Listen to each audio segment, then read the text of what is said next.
Hello everyone, welcome back to our channel. तो आप सभी लोगों का डाउट है सबसे ज्यादा कि भैया ट्रिग्नोमेट्री के कुछ ट्रिक्स बता दो जिससे कि हम लोग एग्जाम के अंदर क्वेश्चन को सॉल्व कर ले। तो देखो, आज हम लोग बस 10 मिनट के अंदर ट्रिग्नोमेट्री को पूरा रिवाइज करेंगे और उसके क्वेश्चंस को हम लोग प्रैक्टिस करेंगे और ऐसी ट्रिक बताऊंगा कि इससे आपका कोई भी क्वेश्चन गलत नहीं होगा। तो देखो, सबसे पहले अगर हम लोग रिवाइज करें तो सबसे पहले अगर आपको कुछ भी सॉल्व करना है ट्रिग्नोमेट्री में तो ये जो टेबल है इसको बहुत ही ज्यादा अच्छे तरीके से याद रखो। बहुत ही बड़ी सिंपल है। ऊपर है पीबीपी जिसको कि आप लोग याद रख सकते हो, पंडित बद्री प्रसाद, जिससे कि पंडित का पी आ गया, बद्री का बी आ गया और प्रसाद का पी आ गया। और फिर इसके बाद में है हर हर बोले। ठीक है, ये आपको टेबल ड्रॉ करनी है। अब इस टेबल के अंदर आपको रेशियोज की वैल्यू याद रखनी, जैसे कि साइन की क्या होता है वो होता है पी बाय एच, कॉस का क्या होता है वो होता है बी बाय एच, और जो टेन होता है इसका होता है पी बाय बी। एक बार मेरे साथ में बोलो, फिर से बोलो जल्दी से कि साइन क्या होता है वो होता है पी बाय एच, कॉस क्या होता है वो होता है बी बाय एच, और टेन क्या होता है वो होता है पी बाय बी। 3-4 बार इसको बोलो, ये याद हो गया। और इस टेबल को भी याद रख लेना। ठीक है, अब इसके बाद में जैसे कि आपको अगर वैल्यू निकालनी है कि सेक थीटा या फिर इनकी वैल्यू निकालनी है तो कैसे याद रखेंगे, तो ये याद रखो कि सेक थीटा मैंने कैसे याद कर रखा है मैं बताता हूं कि अगर सेक है एस, इसके अंदर एस आ रहा है तो इसके साथ में साइन नहीं आएगा, तो मतलब यहां पर क्या आएगा कॉस आएगा। इतना सिंपल तरीके से मैंने याद रखा हुआ है कि सेक के अंदर क्या आ रहा है एस आ रहा है तो इसके साथ में क्या आएगा कॉस आएगा, और वहीं पर कॉसेक के अंदर क्या आ रहा है स्टार्टिंग में सी आ रहा है तो इसके साथ में यहां पर साइन आएगा। तो sec theta is equal to 1 upon में कॉस थीटा होता है और कोसेक थीटा होता है 1 अपॉन में साइन थीटा। इसके बाद में आता है अगला रेशियो जो कि है हमारे पास में कॉट थीटा, जिसको कि हम लोग 1 अपॉन में टेन थीटा भी बोलते हैं। अब आपको एक और जो इंपॉर्टेंट याद रखना वो रखना है कि टेन थीटा क्या होता है। टेन थीटा होता है साइन थीटा अपॉन में कॉस थीटा होता है। ये याद रखो कि टेन थीटा क्या होता है, साइन थीटा को कॉस थीटा से डिवाइड करोगे तो आपके पास में टेन थीटा आएगा।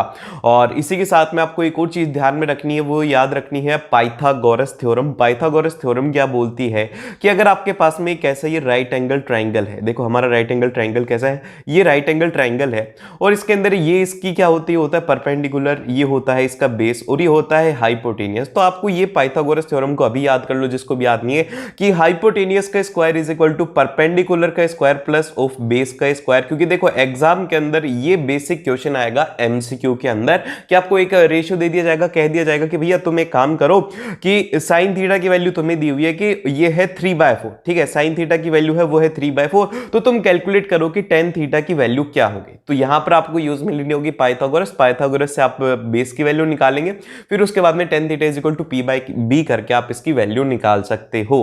और फिर इसके बाद में आता है अगला क्वेश्चन। अगला क्वेश्चन नहीं भैया, ये बहुत ही ज्यादा जरूरी है, ट्रिग्नोमेट्रिक रेशियोज टेबल की। ट्रिग्नोमेट्रिक रेशियोज को कैसे याद रखें।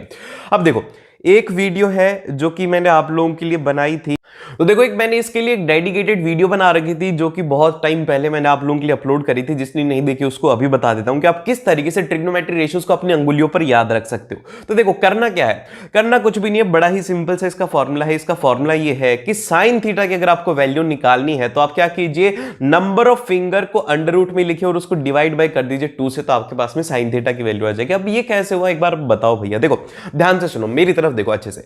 इसके अंदर आप क्या करो कि आपका हाथ लो, ठीक है, हाथ के अंदर यहां पर मैंने क्या कह रखा है कि अंगूठे की जो वैल्यू है वो है 0 डिग्री और अंगुली की जो वैल्यू है वो है 30 डिग्री और मिडिल फिंगर की जो वैल्यू है वो है 45 डिग्री, इसकी है 60 डिग्री और इसकी है 90 डिग्री। ठीक है, ये इसकी वैल्यूज होगी। अब इसके बाद में जब आप इनकी नंबरिंग करोगे आप कैसे करोगे, 1 2 3 4 5, ये नहीं करना। आपको स्टार्टिंग कहां से करनी है नंबरिंग को, आपको इसमें स्टार्टिंग है वो आप करेंगे कि ये जो हमारी फर्स्ट वाला अंगूठा है, अंगूठे को हम लोग कहेंगे कि ये है 0 नंबर का।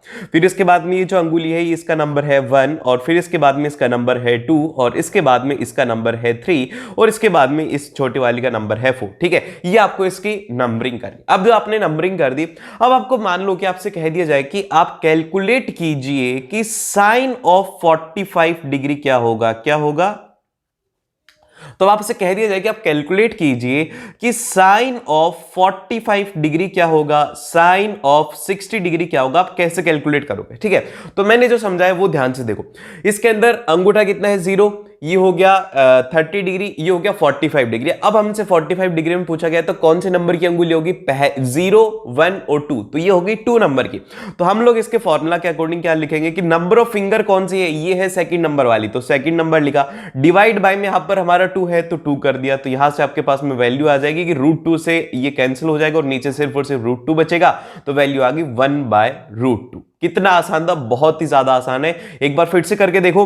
अब करके देखो साइन ऑफ 60 डिग्री के लिए और कमेंट करके बताओ कि इसकी वैल्यू क्या होगी। अरे बड़ा ही सिंपल है यार, 0 डिग्री, 30 डिग्री, 45 डिग्री और 60 डिग्री। अब जल्दी से कमेंट करो कि इसका आंसर क्या होगा। अब सभी ने गैस कर लिया यार, इतना आसान है। जैसे कि नंबर ऑफ फिंगर कौन सी है, 0, 1, 2 और फिर इसके बाद में 3। तो यहां पर 3 नंबर की फिंगर है तो हमने लिख दिया अंडर रूट ऑफ 3 और डिवाइड बाय में हो गया 2। तो ये हो गया इसका आंसर। अब यही अगर हमें cos थीटा की वैल्यू निकालनी हो कि हमें cos थीटा निकालना चाह रहे हैं तो वो कैसे निकालेंगे। तो cos थीटा के लिए सिंपल सा फॉर्मूला के अंदर बस एक थोड़ा सा चेंज है। आप इसको ऐसे याद रख सकते हो कि 4 माइनस, अगर cos थीटा की वैल्यू निकालनी है तो 4 में से हमें नंबर ऑफ फिंगर्स को माइनस करना होगा। जैसे कि हमारा बोल रहा है कि cos ऑफ 45 डिग्री की वैल्यू निकालिए, ठीक है। तो अभी आप देखो कि 45 डिग्री कौन सी अंगुली पर आता है, 0, 30, 45 सेकंड नंबर पे आया, ठीक है। तो आप इसके अंदर लिखेंगे यहां पर 4 माइनस नंबर ऑफ फिंगर कौन सी, 0, 1 और 2। तो सेकंड नंबर की फिंगर आपने लिख दिया 2 और डिवाइड बाय में आ जाएगा 2। तो यहां से आपके पास में वैल्यू आ जाएगा, ऊपर आएगा √2 अपॉन में 2। तो यहां से आपके पास में वैल्यू आ गई 1/√2। अब इसी तरीके से आप इसके अंदर वैल्यू इसकी भी कैलकुलेट कर सकते हो, साइन और मतलब cos ऑफ 30 डिग्री के वैल्यू निकालते चलो। ये कैसे निकालें, ये निकालने का बड़ा ही सिंपल है। 0, 1 आ गया तो आप क्या करोगे, फॉर्मूला के अंदर लिखेंगे कि 4 माइनस फिंगर कौन सी है, वो है 1। तो यहां पर हो गया 4 माइनस 1/2। तो ये हो गया अंडर रूट ऑफ 3/2 हो गया इसका आंसर। इतना ज्यादा सिंपल है। इस तरीके से आप इन फॉर्मूलाज को याद रख सकते हो। ये बात हो गई। या फिर अगर आपको साइन के फॉर्मूलाज याद है तो एक काम करो कि ये है, जैसे कि यहां पर ये है 0 हो गया, 1/2 हो गया, 1/√2 हो गया, √3/2 हो गया और 1 हो गया। इसको हम लोग अगर रिवर्स ऑर्डर में लिख दे कि जो cos ऑफ 90 है वो होता है 0 और जो cos ऑफ 60 डिग्री है वो होता है 1/2 और साइन ऑफ 30 डिग्री होता है वो होता है 1/2। अगर एक की वैल्यू याद है तो उसको उल्टा कर दो, cos की वैल्यू बन जाएगी। और 10 की वैल्यू याद रखने की जरूरत नहीं है, 10 की वैल्यू याद ही मत रखो, सिर्फ और सिर्फ साइन और cos की रखो, उससे सारी की सारी वैल्यूज बन जाएंगी। अब जैसे कि आपको एग्जाम के अंदर आ जाता है कि आपको वैल्यू निकालनी है, वो निकालनी है 10 ऑफ 30 डिग्री। तो अभी आप जानते हो कि 10 ऑफ थीटा क्या होता है, वो होता है साइन थीटा अपॉन में cos थीटा। तो आप यहां पर लिखोगे कि sine of 30 degree divide by में यहां पर हो जाएगा cos ऑफ 30 डिग्री। और अभी हम लोग फॉर्मूला पढ़ के आए थे कि नंबर ऑफ फिंगर, तो यहां पर 0 और 1 के ऊपर आ गया तो यहां पर आ जाएगा अंडर रूट ऑफ कितना आ जाएगा, ये 1 के ऊपर है तो ये आ गया 1 और डिवाइड बाय में 2। और वहीं पर ही cos थीटा के लिए क्या था, under root of 4 minus number of finger है वो है 1 डिवाइड बाय में 2। तो 2 से 2 कैंसिल आउट हो गया, यहां पे आ गया 1/√3। इस तरीके से आप याद रख सकते हो। या फिर आपके पास में से भी वैल्यू याद है तो उससे आप इसको सॉल्व कर सकते हैं। और बाकी के जो रेशियो होगी, जैसे कि सेक थीटा की निकालने तो 1 अपॉन में cos थीटा कर देना, cosec के लिए 1 अपॉन sin कर देना, cot के लिए आपको 1 अपॉन में tan कर देना। बड़े ही सिंपल है। अब इसके बाद में जो अगला टॉपिक आता है इसमें, वो आता है ट्रिग्नोमेट्री आइडेंटिटी। अब ट्रिग्नोमेट्री आइडेंटिटी के अंदर ये वाली आइडेंटिटी सबसे ज्यादा इंपॉर्टेंट है, इससे क्वेश्चन आते हैं, जो कि है sine square theta plus of cos square theta की जो वैल्यू होती है वो होती है हमेशा 1 होती है। आप क्वेश्चन के अंदर ध्यान रखना, अगर कोई क्वेश्चन सॉल्व नहीं हो रहा तो देखना कि कहीं यार ये कोई आइडेंटिटी वगैरह तो नहीं लग रही, तो वहां से वो क्वेश्चन सॉल्व हो सकता है। और जो दूसरी आइडेंटिटी है जो कि बहुत ज्यादा बच्चों को कंफ्यूज करती है, वो ये है कि sec square theta minus of tan square theta is equal to 1। तो देखो एग्जाम के अंदर अभी हम लोग जो क्वेश्चन सॉल्व करेंगे उसके अंदर आप देखोगे कि इसको उल्टा जो जैसे कि एक और फॉर्म में भी लिख सकते हैं कि 1 + tan स्क्वायर थीटा। तो कहीं कहीं पर ये वाली भी काम में आती है, बस इसके अंदर चेंज थोड़ा सा है कि tan स्क्वायर थीटा को हम लोग इधर ले गए, ठीक है। अब इसके बाद में आता है एंगल ऑफ डिस्पर्जन और यहां पर आता है एंगल ऑफ एलिवेशन। तो एंगल ऑफ एलिवेशन क्या होता है, बेसिकली आप क्या कर रहे हो, यहां पर आप नीचे खड़े हो और आप ऊपर किसी चीज को देख रहे हो, तो जो आपकी आंखों के ऊपर एंगल बनता है वो बनता है एंगल ऑफ एलिवेशन। और वहीं पर अगर आप ऊपर छत पर खड़े हो और नीचे खड़े होकर के किसी को देख रहे हो, तो यहां पे जो आपकी आंखों के ऊपर एंगल बनता है हॉरिजॉन्टल के साथ में, ये जो एंगल होता है ये होता है हमारे पास में एंगल ऑफ डिस्पर्जन।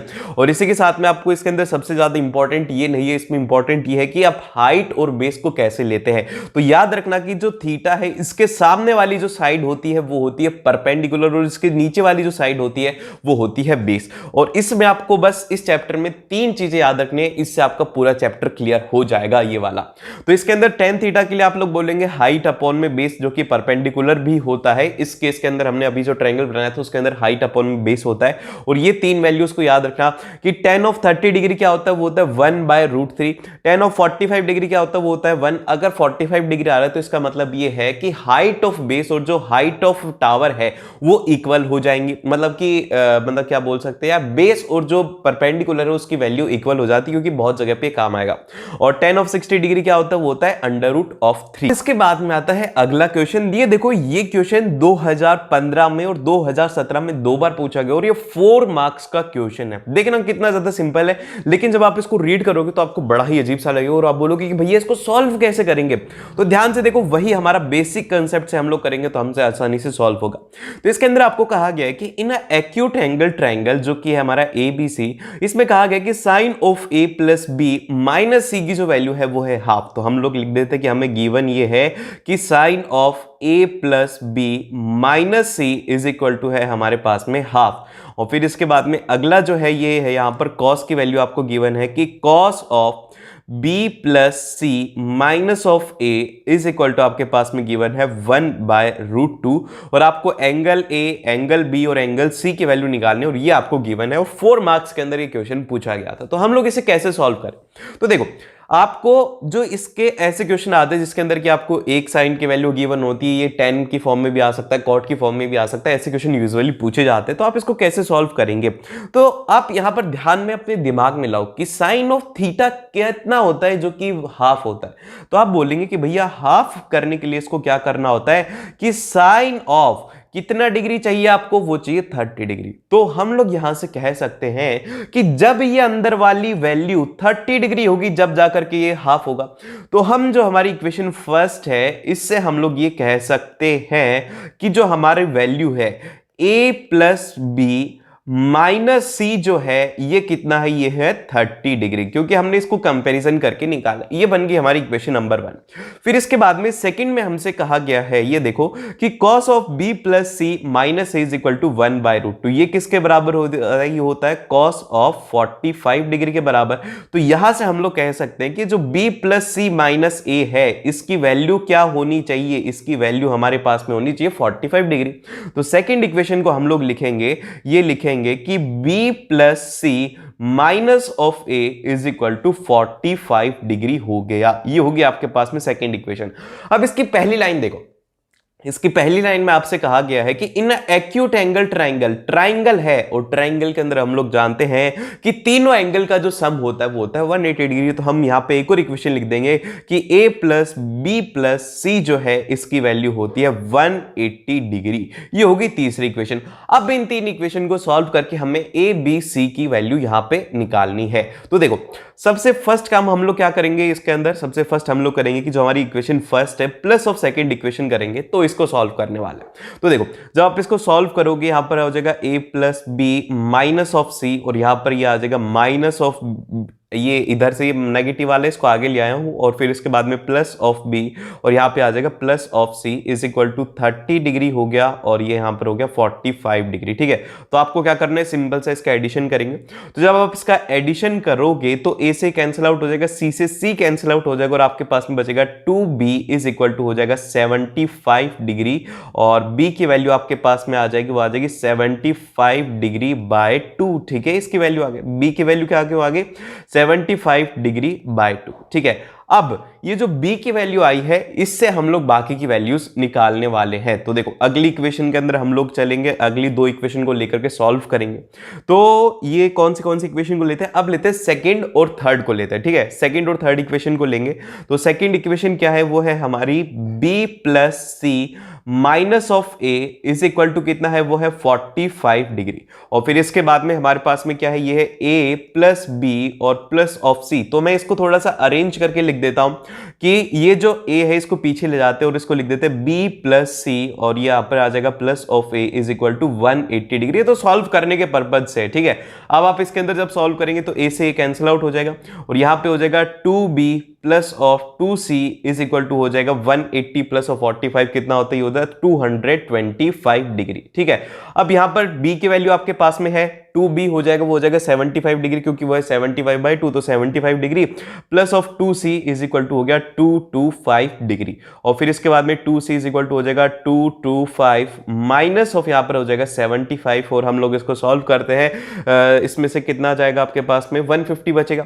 तो यहाँ पे c की जो वैल्यू आएगी वो आएगी 150 डिग्री बाय 2, जो कि हो जाएगा 75 डिग्री। ठीक है, अब इसी तरीके से a plus B plus C is equal to 180 है, तो आपके पास में a की वैल्यू आ गई, b की मतलब b और c की वैल्यू आ गई, तो यहां से आप a की वैल्यू निकाल सकते हो। ये क्वेश्चन पूछा गया था 4 नंबर में 2 साल तक। ठीक है, 2 बार पूछा गया है, तो ये ऐसे क्वेश्चन ध्यान में रखना। इसके अंदर बेसिक कंसेप्ट ये है कि अगर आपको किसी के बराबर वैल्यू दी हुई है और उसका आप रेशियो जानते हो, तो आप सिंपल सी इक्वेशन बना करके उसको सॉल्व कीजिए। इसके बाद में आता है अगला क्वेश्चन, जो कि ऐसे ही हमने प्रीवियस किया था वैसा ही ये क्वेश्चन है। ये वाला क्वेश्चन आप लोग सॉल्व करेंगे, बस थोड़ा सा मैं आपको समझा देता हूं। इसके अंदर कहा गया है कि 10 ऑफ a प्लस b जो है वो है अंडर रूट ऑफ 3। तो यहां से आप लिखेंगे कि 10 ऑफ a प्लस b जो है वो क्या है यहाँ पे अंडर रूट ऑफ 3, और जो दूसरी वैल्यू गिवन है वो है 10 ऑफ a माइनस b, जो कि है हमारे पास में 1 बाय अंडर रूट ऑफ 3। और इसके अंदर कहा गया है कि इसके अंदर ये है कि 0 से लेकर के 90 तक इनकी वैल्यू है और a is greater than b है। इसमें कहा गया कि आप a और b की वैल्यू को फाइंड आउट करो, एंड फिर उसके बाद में जब आप a और b की वैल्यू निकाल लेंगे तो इसके बाद में आपको कैलकुलेट करना है 10 of a sine of a plus b plus of यहां पर cos of a 10 of a minus b।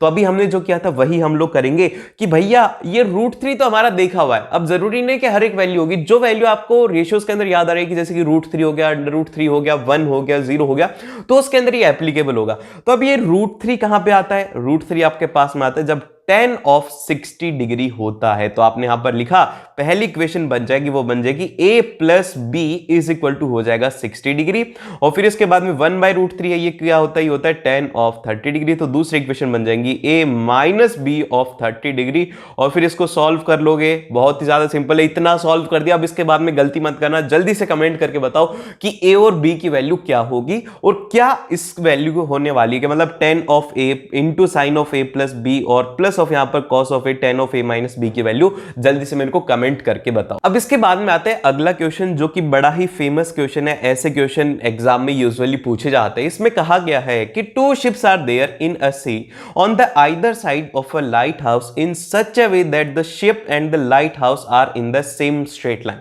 अब देखो होता क्या, इसके अंदर कहा गया है कि आपके पास में एक लाइट हाउस है, जो कि है हमारा ये, और इससे एक तरफ है, दोनों तरफ कि ये है हमारी एक बोट B1 और ये दूसरी जो बोट है ये है हमारे पास में बोट B2। ठीक है, ये आपके पास में गिवन है कि अलग अलग डिस्टेंस के ऊपर होंगे।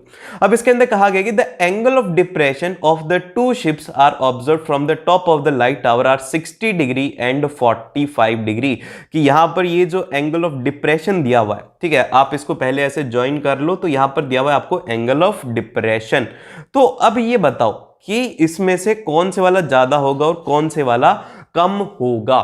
तो ये कैसे डिसाइड होगा? जैसे जैसे आप उसके पास में आते हो, जैसे कि आप ये याद रखना कि जो जितना ज्यादा दूर रहेगा उसका एंगल कम होगा। तो यहां पर जो B1 का डिस्टेंस है वो हमने ज्यादा ले रखा है, तो इसीलिए इसका जो एंगल है वो होगा कम। तो यहां पे क्या आ जाएगा? ये आ जाएगा 45 डिग्री, मतलब गलत लिख दिया मैंने, सॉरी। इसके लिए हम लोग लिख देंगे एंगल, यहां पर डिस्पर्सन दिया हुआ है, तो ये हो जाएगा 45 डिग्री। और दूसरा जो एंगल है ये है यहां पर 60 डिग्री हमें दिया हुआ है। एंड जो लाइट हाउस की हाइट है वो दी हुई है 200 मीटर हमें दिया हुआ है। और फिर इसके बाद में आपसे कहा गया है कि डिस्टेंस आपको निकालनी है, जो टोटल डिस्टेंस है d, ये निकालो कि भैया ये d कितना होगा इनके बीच में। तो ये बड़ा ही सिंपल है। देखो इसके अंदर कोई भी एंगल ऑफ डिप्रेशन आती, तुम्हें डिप्रेशन में नहीं जाना है, उसको डिप्रेशन भेजना है। तो क्या करेंगे? 60 डिग्री, तो ये वाला एंगल भी कितना हो गया? ये हो गया 60 डिग्री। ठीक है, ये 60 डिग्री हो गया है और ये हमने डिस्टेंस को d मान लिया है। तो अब हम लोग क्या कर सकते हैं, इसके अंदर सिंपल सा हम लोग इसे सॉल्व करते हैं कि ये डिस्टेंस को मान लो, ये मान लो x, ठीक है, इस डिस्टेंस को मान लो x और इसको हम लोग मान लेते, वो मान लेते y। ठीक है, एक डिस्टेंस x मान लिया, एक डिस्टेंस y मान लिया। और हम लोग सबसे पहले लेते हैं B2 वाला ट्रायंगल। ठीक है, B2 वाले ट्रायंगल के अंदर मैंने क्या सिखाया था आपको कि tan tan ऑफ क्या आएगा यहाँ पर 60 डिग्री आएगा, जो कि हो जाएगा परपेंडिकुलर अपॉन में बेस, और परपेंडिकुलर है वो है लाइट हाउस की कितनी हाइट है वो है 200 मीटर, और इसका बेस कितना है वो है x, और यहाँ पर tan ऑफ 60 डिग्री कितना होता है, ये होता है अंडर रूट ऑफ 3, तो यहां से आ जाएगा 200 इज इक्वल टू x, तो x की वैल्यू आ जाएगी 200 डिवाइड बाय में √3 मीटर हो गया। ठीक है, ये हो गया हमारी पहले x की वैल्यू। ठीक है, फर्स्ट। और फिर इसके बाद में अगले के अंदर जो दूसरे वाला ट्रायंगल है उसको हम लोग लेते हैं, ये देखो ये वाला ट्रायंगल, मैं इसको मार्क कर देता हूं, ये वाला देखो, ये वाला ट्रायंगल, ये वाले ट्रायंगल को अब हम लोग लेंगे, तो इसके अंदर ये जो एंगल है ये हो जाएगा 45 डिग्री। ठीक है, अब जब ये एंगल 45 डिग्री है तो हमें पेन उठाने की भी जरूरत नहीं है, क्योंकि tan ऑफ 45 डिग्री की वैल्यू होती है 1, तो यहां से हमारे पास में जो y है इसकी वैल्यू आ जाएगी 200 मीटर। इसीलिए मैंने कहा था कि अगर 45 डिग्री आता है तो आपको पेन उठाने की जरूरत नहीं है, उन दोनों की हाइट बराबर है, तो हाइट बराबर है तो इसकी 200 मीटर है, और इसके अभी हमने निकाली थी, वो निकाली थी 200 by under root of 3 metre, और इन दोनों को ऐड कर दो आपके पास में वैल्यू आ जाएगी। बहुत ही ज्यादा सिंपल है, ऐसे क्वेश्चन आते हैं तो इसमें थोड़ा सा आपको दिमाग से यूज में लेना है। और मिलते हैं आप लोगों से नेक्स्ट वीडियो में।